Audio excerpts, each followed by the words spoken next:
Live from deep within an actual astronomer's head, it's Ask an Astronomy Brain Parasite. Hi, you're watching Ask an Astronomy Brain Parasite, the show where we tap into an actual scientist's brain to bring you science. Wah wah. Wah wah, what's today's question? Wah wah. Why are astronauts weightless in space? Isn't there gravity up there? Now this is a tricky one. You see, astronauts aren't actually weightless up there. They only appear weightless. And there's a very interesting reason why that might surprise you. Let's break it down. First of all, there is definitely gravity in space, a lot of it. Take the Earth. Its gravity is so powerful, even as far out as the moon, that it holds the moon in orbit so that it can't leave. And the moon is much further from the Earth than the area around the Earth where astronauts appear weightless. And frankly, Earth's gravity is powerful even much further out. Gravity doesn't end, it gets weaker with distance, but it keeps going. At this very moment, the gravity of planet Earth is tugging at stars and planets and distant galaxies. And they are tugging on the Earth right back. That's how powerful and far-reaching gravity is.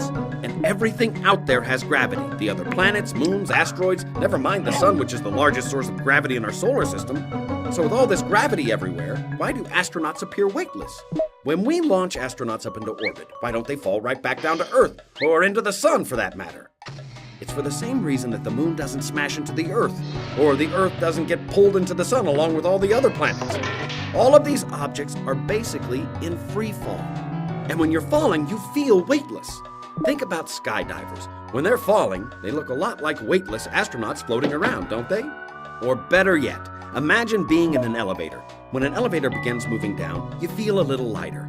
If you're in a fast-moving express elevator, you notice it even more.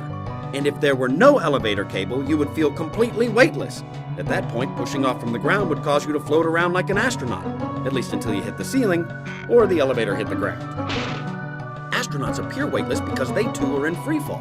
If we put an astronaut up above the Earth and released him, he would fall right back down. But let's say we put him up there and gave him a shove sideways. He would still fall towards the Earth, but he'd also move in the direction we shoved him, so he'd end up over here. He'd basically fall in an arc over the surface of the planet. And this is a constant process. Since there's no air resistance in space, he wouldn't slow down. At any given point, he'd still have all of his motion going in one direction, and he'd still be pulled toward the Earth by gravity. So he'd keep falling in a circle around the entire planet over and over. It's a free fall that could keep going for a very long time. This is exactly what's happening everywhere in the universe. And I mean everywhere. Astronauts in orbit are falling around the Earth. The moon is falling around the Earth. The Earth's falling around the sun. The sun and all the other stars in our galaxy are falling around each other in the supermassive black hole at the center of our galaxy. Our galaxy is falling around other galaxies in our local cluster, which in turn, you get the idea. The bottom line is, there's really no place you can go that isn't affected by gravity. Everywhere in the universe, everybody and everything is always falling towards something. And if it doesn't feel like you're falling, it's only because you're standing on something else that is falling. And that is why astronauts appear weightless in space. Thanks for watching. Wah wah, the show's over. Let's shut her down. Wah wah. NASA's Spitzer Space Telescope is managed by Caltech's Jet Propulsion Laboratory in Pasadena, California. Astronomers do not actually wear white lab coats, except maybe the weird ones. No astronomers were harmed in the making of this video. His brain will be turned back on shortly.